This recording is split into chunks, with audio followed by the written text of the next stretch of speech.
سن 23 ہجری میں جب حج بیت اللہ سے واپسی پر مکہ سے مدینے کی جانب محو سفر تھے،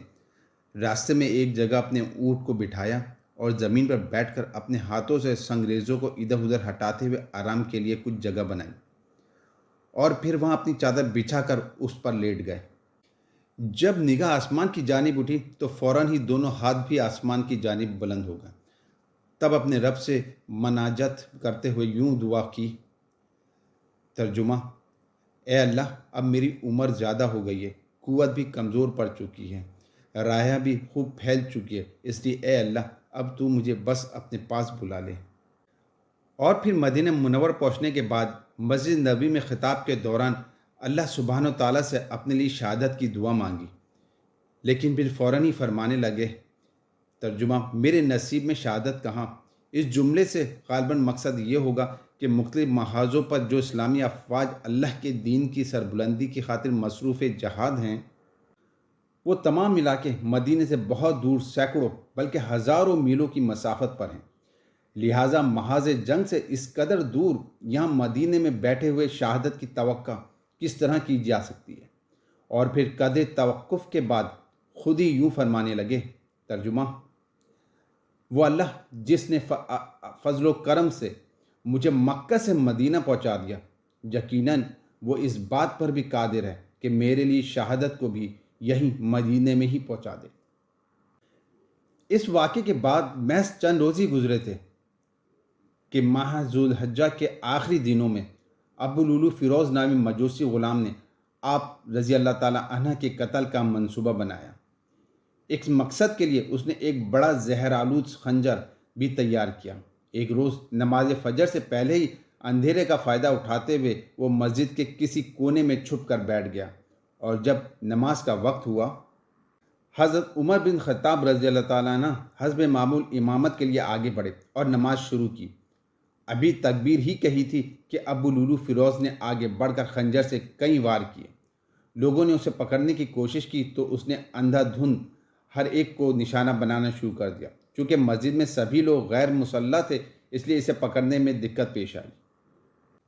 اس کے ان حملوں کے نتیجے میں وہاں موجود نمازیوں میں سے 13 افراد شدید زخمی ہوئے، جن میں سے 6 افراد شہید ہو گئے، کچھ موقع پر ہی اور کچھ بعد میں۔ اس موقع پر قاتل نے جب فرار ہونے کی کوشش کی تو حضرت عبد الرحمن بن عوف رضی اللہ تعالیٰ عنہ نے اس پر اپنا کمبل ڈال دیا، جس پر اسے نقل و حرکت میں دشواری پیش آنے لگی، اور تب اس نے گرفتاری سے بچنے کے لیے اپنے اسی خنجر سے ہی خودکشی کر لی، اور یوں وہ بدبخت اپنے اس بدترین جرم کے پیچھے کار فرما اصل سازش کو ہمیشہ کے لیے سربستہ راز کی شکل میں چھپا گیا۔ حضرت عمر بن خطاب رضی اللہ تعالیٰ عنہ جو اس اچانک حملے کے نتیجے میں شدید زخمی ہو جانے کی وجہ سے گر گئے تھے، اب انہوں نے نماز مکمل کرنے کے غرض سے حضرت عبد الرحمن بن عوف کو اشارہ کیا، جس پر انہوں نے آگے بڑھ کر نماز فجر مکمل کی، جبکہ حضرت عمر رضی اللہ تعالیٰ عنہ کو فوری طور پر اٹھا کر گھر پہنچا دیا گیا۔ کچھ وقت گزرنے کے بعد جب طبیعت قدر سنبھلی تو اپنے سرحانے موجود حضرت عبداللہ بن عباس رضی اللہ تعالیٰ عنہ کو مخاطب کرتے ہوئے استفسار کیا، بھتیجے، وہ حملہ آور کون تھا اور اس کا انجام کیا ہوا؟ اس پر انہوں نے جواب میں یوں کہا، وہ مجوسی غلام ابو لولو فیروز تھا، اور یہ کہ اس نے خودکشی کر لی ہے۔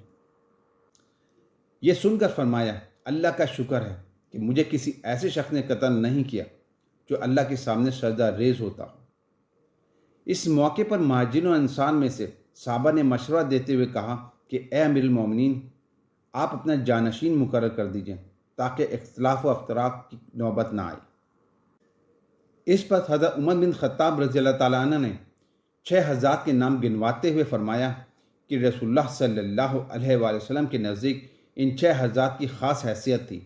آپ صلی اللہ علیہ وآلہ وسلم ان سے ہمیشہ خوش رہے اور تادم آخر رضی و مطمئن رہے، لہذا یہی 6 افراد باہم مشاورات کے بعد آپس میں سے ہی کسی کو منصب خلافت کے لیے منتخب کر لیں۔ وہ 6 افراد یہ تھے: حضرت عثمان بن عفان رضی اللہ تعالیٰ عنہ، نمبر 2 حضرت علی بن ابو طالب رضی اللہ تعالیٰ عنہ،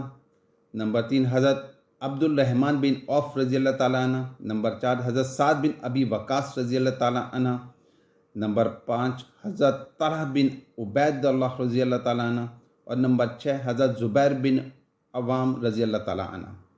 نیز اس موقع پر یہ تاکید بھی فرمائی کہ ان 6 حضرات میں سے کسی ایک کے انتخاب کا یہ کام زیادہ سے زیادہ 3 دن کی مدت میں بہر صورت طے پا جائے، تاکہ معاملہ طول نہ پکڑنے پائے اور یوں منافقین اور خفیہ دشمنوں کو کسی سازش کا موقع نہ مل سکے۔ حضرت عمر بن خطاب رضی اللہ تعالیٰ عنہ نے اس قاتلانہ حملے کے نتیجے میں زخمی ہونے کے بعد یہ تاکید کی تھی کہ نئے خلیفہ کے انتخاب تک ان کی جگہ مسجد نبوی میں نماز صحیح پڑھائیں۔ چنانچہ اس دوران نیز حضرت عمر رضی اللہ تعالیٰ عنہ کی شہادت کے بعد بھی مزید 3 دن یعنی نئے خلیفہ کے انتخاب تک مسجد نبوی میں امامت کے فرائض مسلسل حضرت صہیب بن سنان رومی رضی اللہ تعالیٰ عنہ انجام دیتے رہے۔ اس کے بعد حضرت عمر بن خطاب رضی اللہ تعالیٰ عنہ نے ان 6 افراد کو بلوایا اور انہیں نصیحت کرتے ہوئے فرمایا، تم میں سے جو شخص خلافت کے لیے منتخب ہو، اس میں وصیت کرتا ہوں کہ وہ انحصار کے حقوق کو بہت لحاظ رکھے، کیونکہ یہ وہی لوگ ہیں جنہوں نے رسول اللہ صلی اللہ علیہ وآلہ وسلم کی مدد کی اور مہاجرین کو اپنے گھروں میں ٹھکانہ فراہم کیا۔ انصار تمہارے محسن ہیں، تمہیں بھی ان کے ساتھ احسان ہی کرنا چاہیے۔ ان کی بھول چوک سے جہاں تک ممکن ہو درگزر اور چشم پوشی سے کام لینا۔ پھر مزید فرمایا، تم میں سے جو کوئی خلافت کے لیے منتخب ہو، میں اسے مہاجرین کے ساتھ حسن سلوک کی بھی وصیت کرتا ہوں۔ اور پھر اپنے بیٹے عبداللہ کو ام المومنین حضرت عائشہ صدیقہ رضی اللہ تعالیٰ عنہ کی خدمت میں یہ کہتے ہوئے بھیجا کہ جاؤ ان سے میرے لیے رسول اللہ صلی اللہ علیہ وآلہ وسلم اور ابو بکر صدیق رضی اللہ تعالیٰ عنہ کے پہلو میں تدفین کی اجازت طلب کرو۔ اس پر حضرت عبداللہ بن عمر رضی اللہ تعالیٰ عنہ وہاں پہنچے اور اپنے والد یعنی حضرت عمر رضی اللہ تعالیٰ عنہ کی طرف سے یہی گزارش کی، جسے سننے کے بعد ام المومنین حضرت عائشہ صدیقہ رضی اللہ تعالیٰ عنہ کی آنکھوں سے آنسو رواں ہو گئے اور فرمایا، میں اس جگہ کو اپنے لیے محفوظ رکھنا چاہتی تھی، مگر آج میں عمر کو خود پر ترجیح دوں گی۔ ذوالحجہ سن 23 ہجری بروز بدھ قاتلانہ حملے کے نتیجے میں 2 عیسوی زخمی ہونے کے بعد چوتھے روز یعنی یکم محرم سن 24 ہجری بروز اتوار 63 برس کی عمر میں رسول اللہ صلی اللہ علیہ وآلہ وسلم کے خاص ساتھی اور جلیل القدر صحابی خلیفہ دوم امیر المومنین فاروق اعظم حضرت عمر بن خطاب رضی اللہ تعالیٰ عنہ اس جہان فانی سے کوچ کرتے ہوئے اپنے رب سے جا ملے۔ نماز جنازہ حضرت صہیب بن سنان رومی رضی اللہ تعالیٰ عنہ نے پڑھائی۔ مسجد نبوی میں رسول اللہ صلی اللہ علیہ وآلہ وسلم اور خلیفہ اول حضرت ابو بکر صدیق رضی اللہ تعالیٰ عنہ کے پہلو میں سپرد خاک کیے گئے۔ اللہ تعالیٰ جنت الفردوس میں ان کے درجات بلند فرمائے، آمین۔ نیز ہمیں وہاں اپنے حبیب صلی اللہ علیہ وآلہ وسلم اور تمام صحابہ کرام رضوان اللہ علیہم اجمعین کی صحبت و میت کے شرف سے سرفراز فرمائے، آمین یا رب العالمین۔ آخر میں سورہ بقرہ کی آیت نمبر 151 کا ترجمہ۔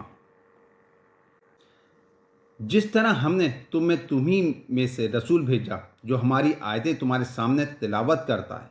اور تمہیں پاک کرتا ہے اور تمہیں کتاب و حکمت اور وہ چیزیں سکھاتا ہے جن سے تم بے علم تھے،